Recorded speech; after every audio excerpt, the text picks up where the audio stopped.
You're listening to the Influential Conversations podcast with the property management coach and industry influence of the year, Kirk, Stafford, and guests.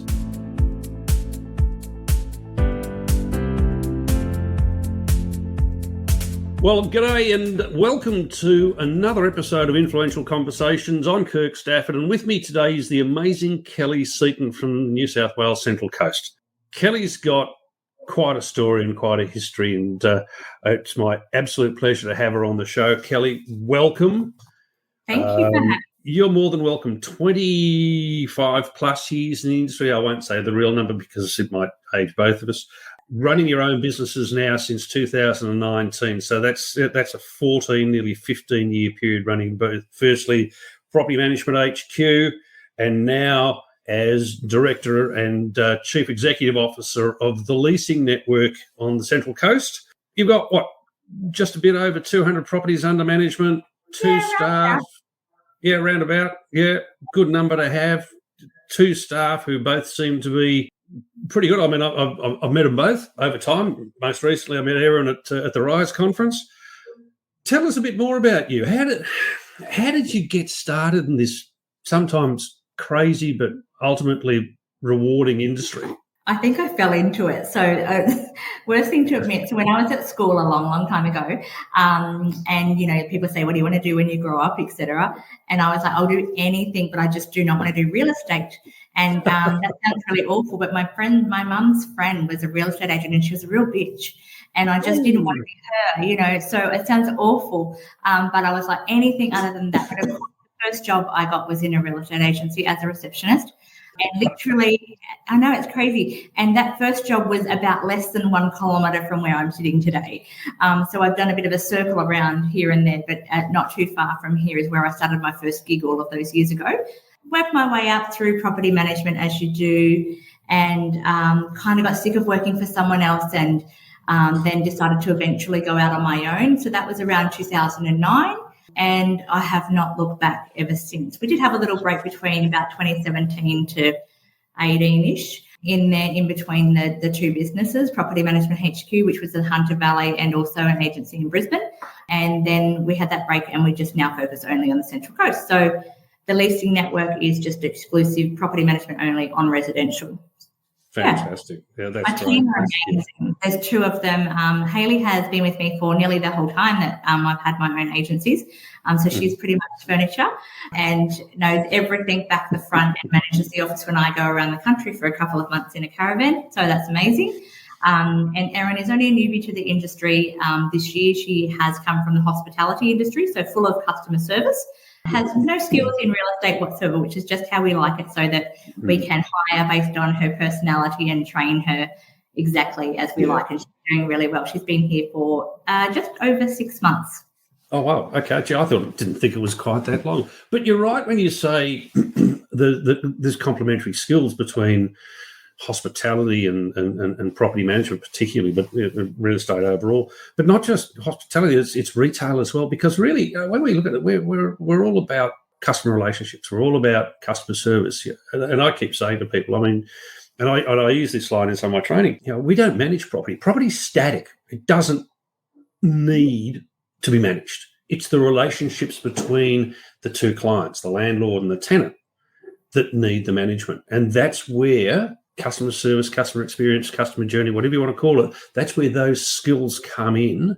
And when you talk particularly hospo, they've got it all over us. I've got mates and I've worked with people who have been in hospitality, and they're probably some of the best in their field in property management. Agree completely. It's about people management here, not property management.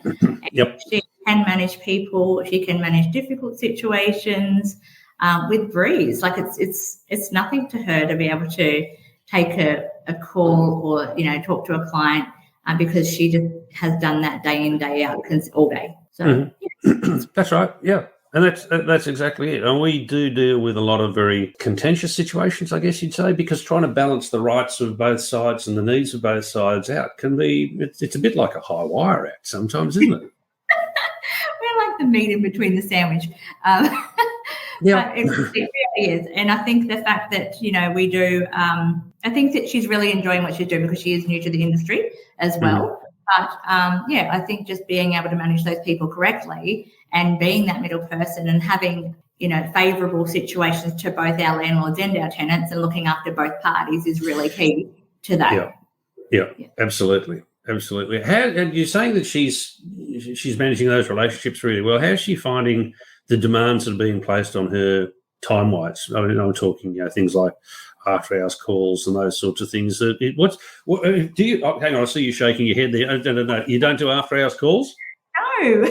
Excellent. What's quite funny is I actually have the office phone on my desk. So the direct office phone number comes to me most of the time. Obviously, when I wasn't here recently, I wasn't getting the direct call. But no, not at all.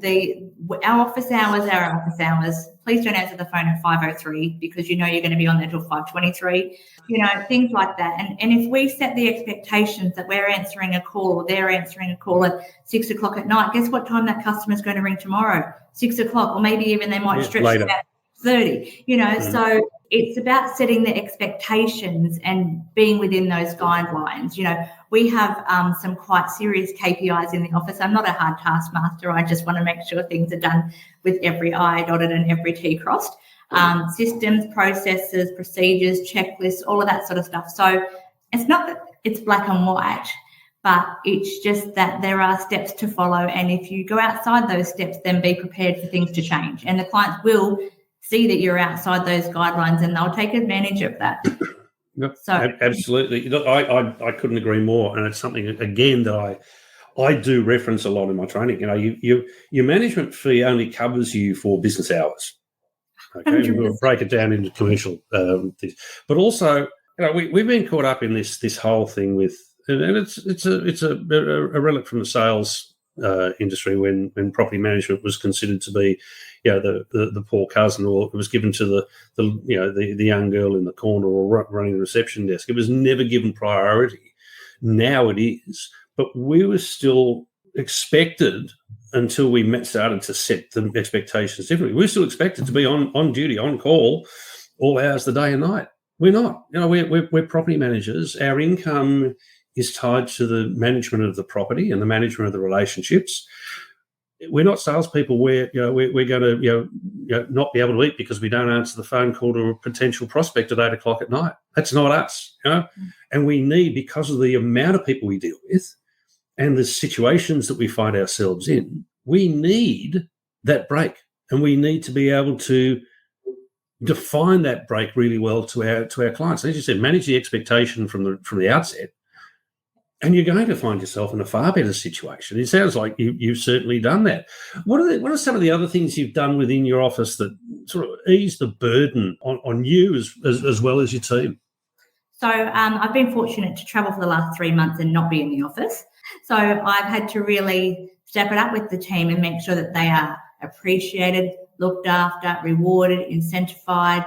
I was seeing, doing my little general accounting, I would see, there's a bill here for $15 something. Where's that for? And I'd say to the girls, where's this for? And they'd be like, that's for coffees we got yesterday. And I'm like, sweet. It's exactly what I want them to do. So without me knowing, I'm traveling the country and they're rewarding themselves because that's what we do. And that's the team culture and the culture playbook that we have here to be able to incentivize them. And they know that this is just as much their business as it is my business. They're a partner, we collaborate. All of our decisions are made jointly as a team, not just by me saying this is what's going on.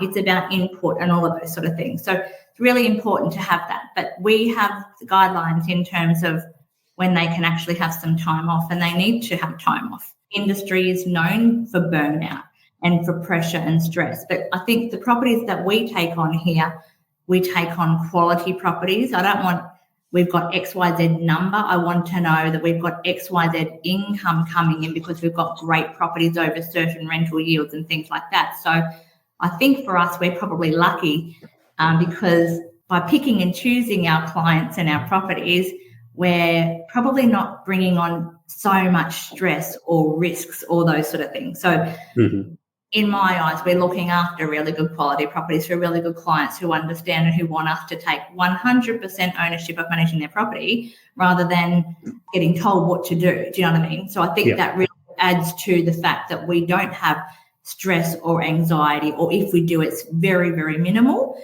And the girls are given every possible, rope to try and pull themselves out of it straight away, or we talk things through together and work through those issues together up front, if that makes sense. Yeah. Oh, that makes a great deal of sense, and it's an incredibly sound business strategy where you're actually being selective about the quality of the property and the standard of the property that you bring on. I wish there were more agencies and more property management companies that were doing exactly the same thing, rather than just grabbing after everything so that they could walk around boasting they've got the biggest rent roll in town. That's not necessarily a good thing to be able to boast, I think. I think we did bring on initially, yes, when you're starting up, and you've got another property, come on in, you'd bring them all in. But I think over time, as you grew and developed and your rent roll got some sort of structure, you could then say, right, I don't really need this one because we're spending too much time on their particular property or whatever. So we could kind of, shuffle some back.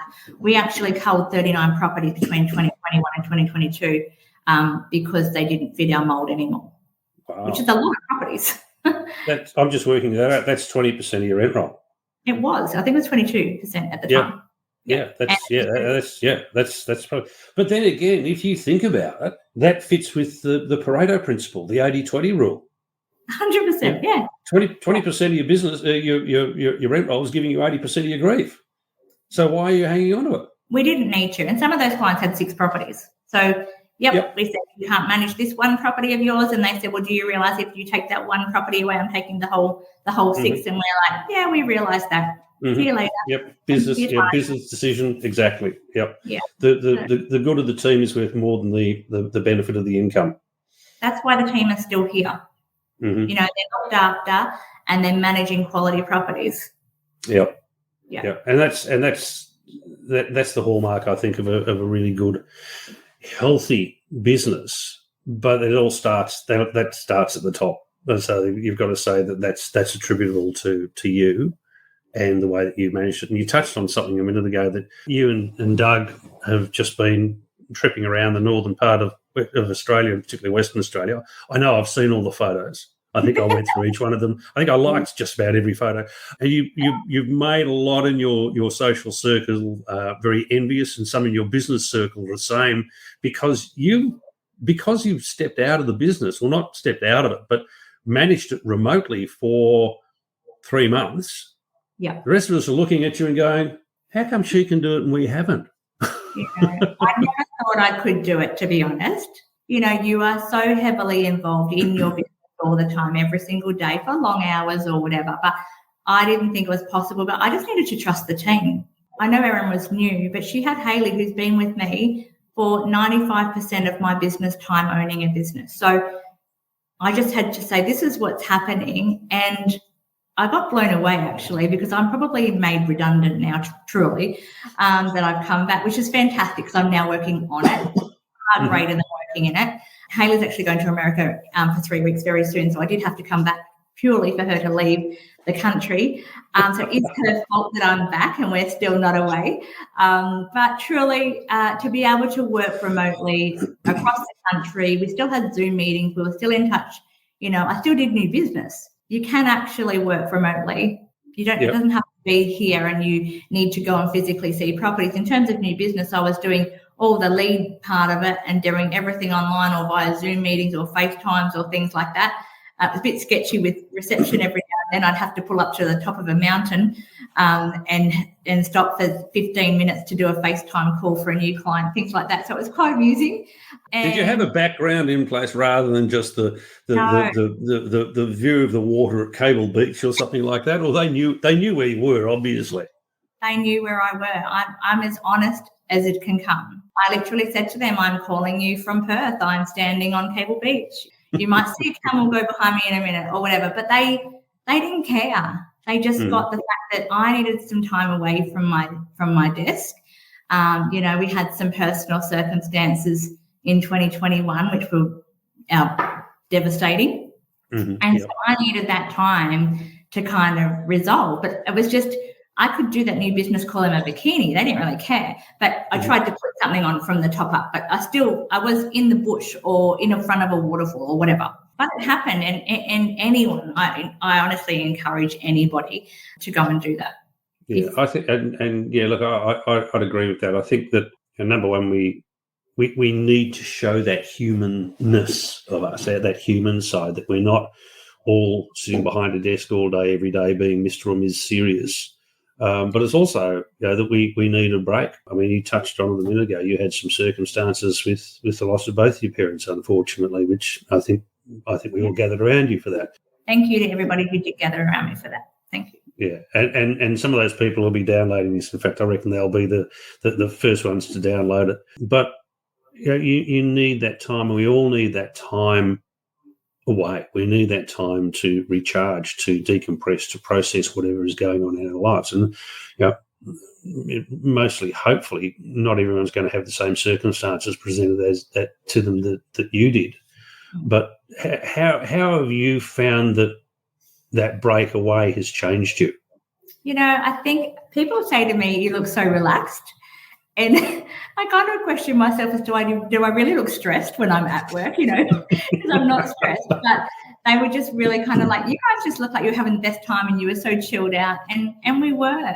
I think it's really opened up to just to look after you. So yes, while you're at work, that's great. You're at work more often than you are at home, I feel, really, because the other hours at home you're having a sleep, right? Mm-hmm. So I just think if you can be yourself at work and be happy and love what you do, it's just going to kind of be easy. Isn't there a saying something along the lines of if you love what you do, you'll never work a day in your life, or something like that? Yep, that's right. Mm-hmm. I think it makes you realise that when you do lose family members, particularly like your parents that are pretty much, your everything, mm-hmm. You need to think outside that, and you need to think, well, here I am, I'm still in the world and I'm going to do the best by them. I need to reset and recalibrate myself to be able to come back in. So that's exactly what I had to go and do, just run away and just kind of chill out for a little minute and then be able to come back in. So I've come back in and I'm just loving it. I've only been back for a week, so it's probably not too long yet, but it's just to be able to walk back in and be able to just run exactly with everything how it was. The girls are just amazing.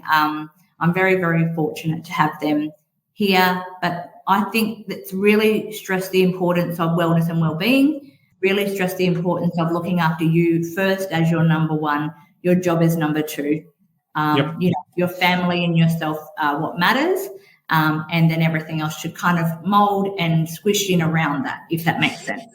It makes perfect sense. What's the saying to go with that last one of yours is that you can't fill from an empty cup. So if your cup's not full or very close to it, you're not going to be any help to anyone else. Not at all. And I think I try and push that onto our team as well.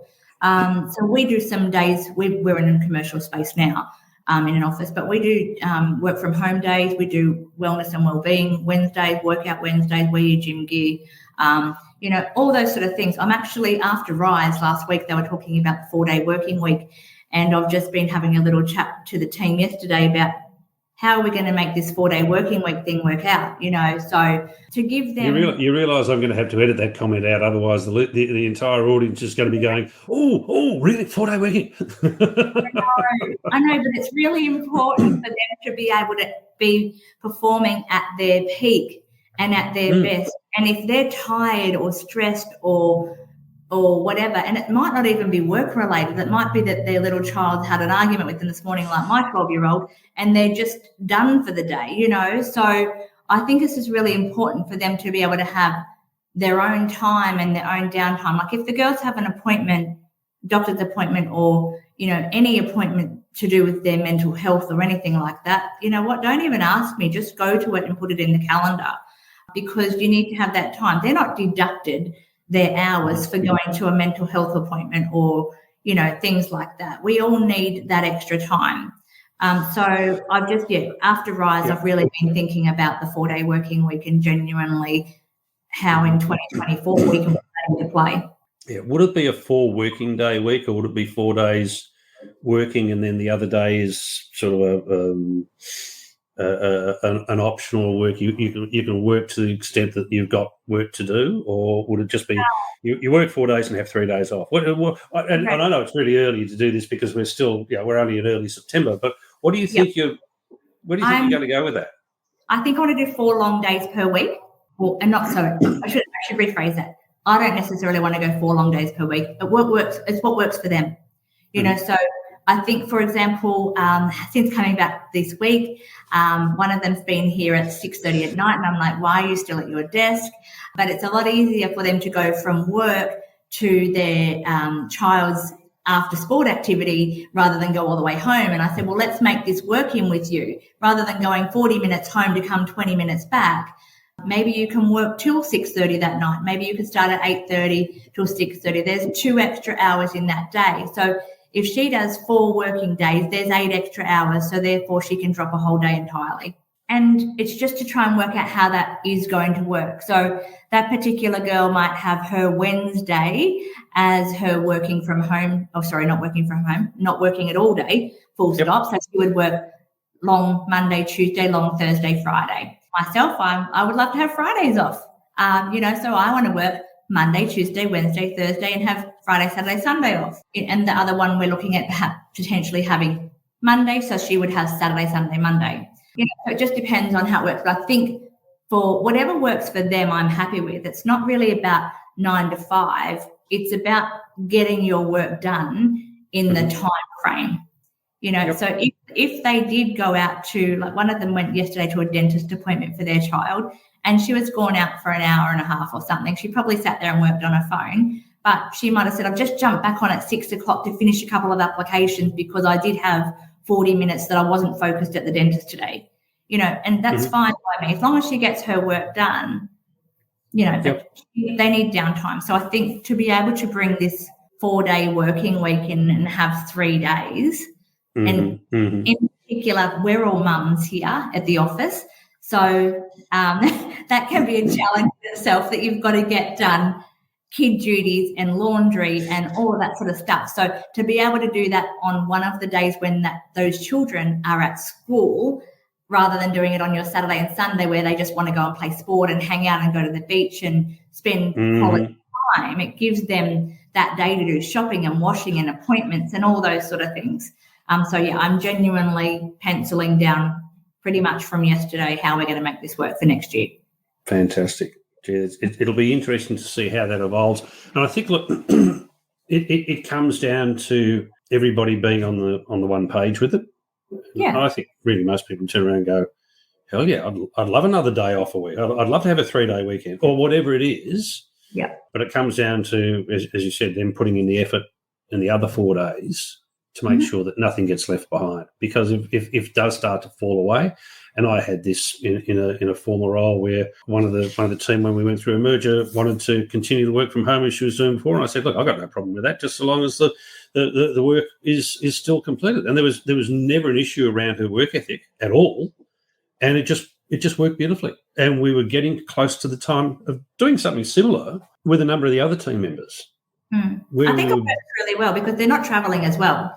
So, unfortunately, the location for the office versus the team is a 40-minute drive or 30-minute drive. For me, it's a 10-minute drive, just the way it is. But I think that they're losing so much time travelling in their car all day, every day. So if they can just start work right at the start of it and not have to travel before it and all of that sort of stuff, so I'm hoping it works for them because that's going to give them more time in their personal lives. Yep. And look, I agree. I think, and we touched on this before in our little catch up before we went live to air. There's no requirement, and you've just demonstrated it for 3 months. Working remotely while you're trotting around, sort of making the rest of us feel very envious. I'll leave that alone now. But you've just demonstrated there's no need for you to be locked in an office all day, every day. The idea of an office from a property management perspective is probably now a bit anachronistic because I was talking to a guy called Mark McDonald back in the late 90s, and his office was upstairs in Turak Road in South Yarra. They had almost no street presence. Wasn't necessary. I think the internet is your street presence, and it has been for quite some time. Everything's there. You could send someone a link in 30 seconds and say, here's my information, here's my webbook, here's all of our proposal. Everything can just be done at a click of a button and online wherever they want. The client doesn't have to come to you. They can do it in their own home and things like that. So I think times probably changed. I don't think that everybody's adapted to that change, and they probably should.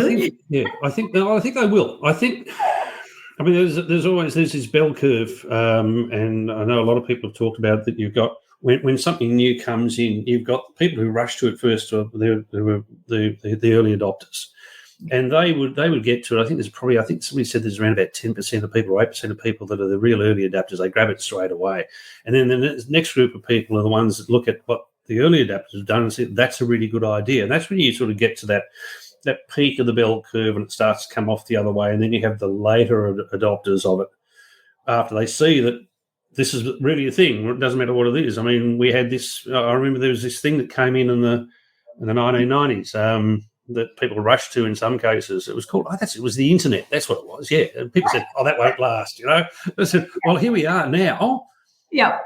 Basically, when you get to the bottom of that bell curve, which is what I think really what the pandemic was, people were forced to do it. They had no choice but to adapt to remote working and being able to do all their work outside of an office environment. We've just got to be careful that doesn't become too isolating, because we're social creatures. 100%. And working remotely all the time can be as damaging to us as it can be beneficial in other ways. Yeah. So we've got to be really careful that we have a good mix. You need to work together in that space wherever you can. We actually had a trainee on during COVID. Her name was Becky. She was amazing, fresh out of school.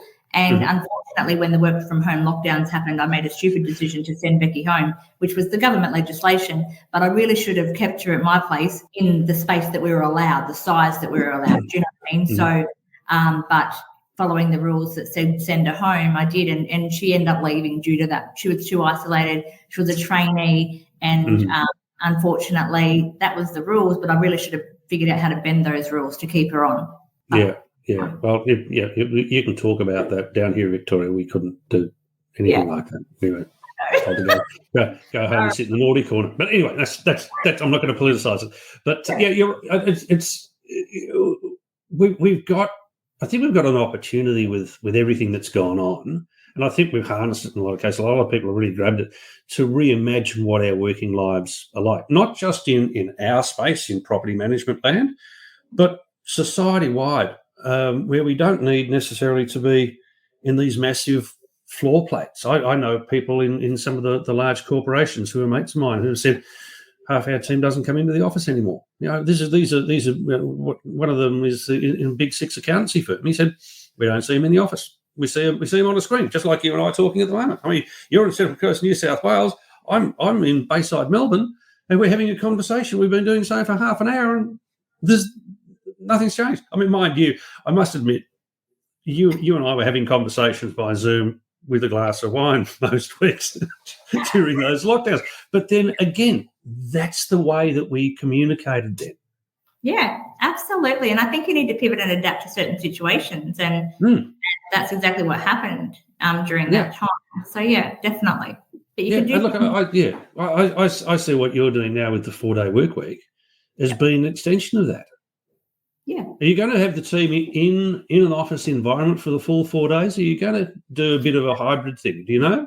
We're hybriding it. So we'll with one of our girls that we spoke, we had a little team meeting with her yesterday, one-on-one with her yesterday, and we would probably look for her to do Monday, Tuesday in the office, Wednesday as her day off, Thursday work from home, Friday in the office. So there'll still be an element. Right now they're doing 2 days work from home per week. We're not going to change the number of days in the office. They still need to come in for 3 days. So therefore, one of their work from home days will convert to the no day of work, and they'll still keep one work from home day. So we do need to see them here 3 days a week at some point.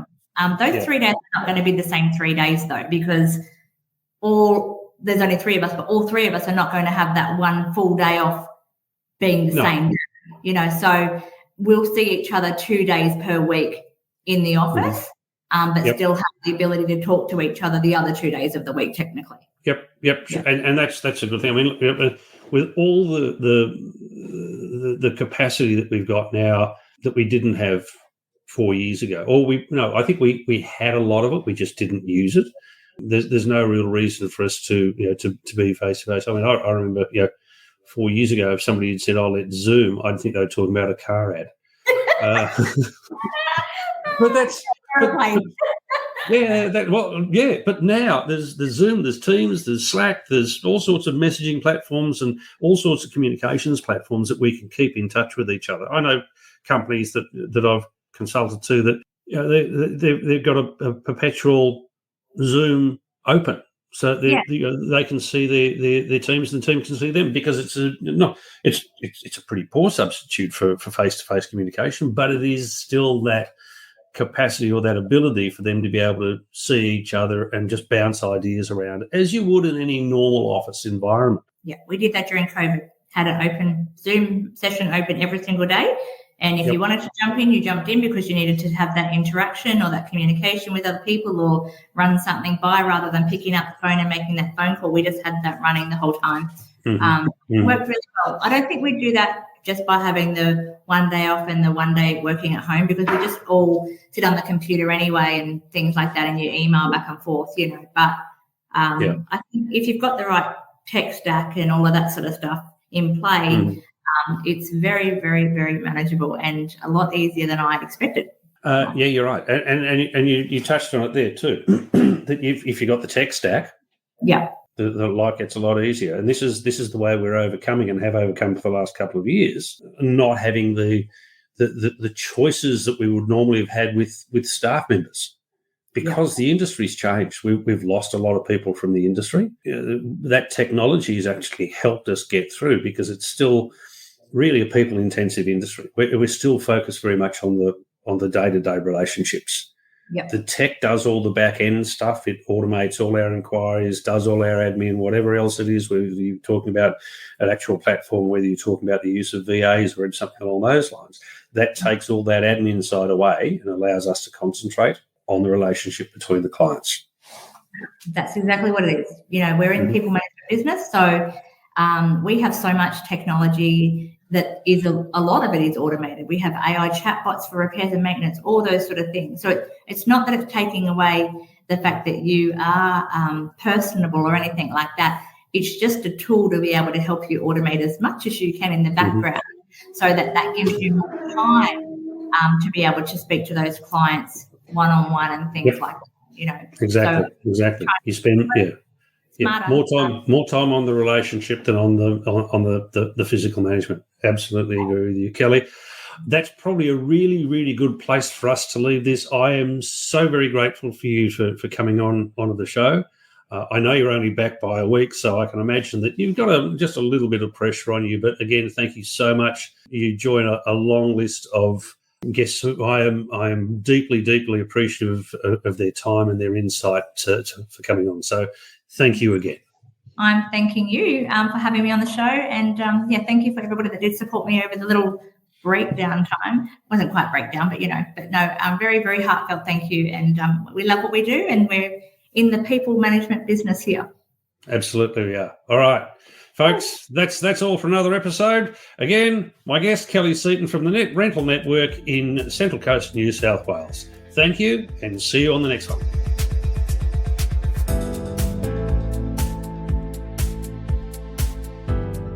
You've been listening to another podcast in the Influential Conversations series. This series is proudly brought to you by Tappy, helping property managers deliver a world-class maintenance experience to their landlords and tenants, and providing a total property care solution. Inspection Express, the market leader in property inspection reporting and digital signature property documentation, giving you a seamless approach to the way that you manage properties.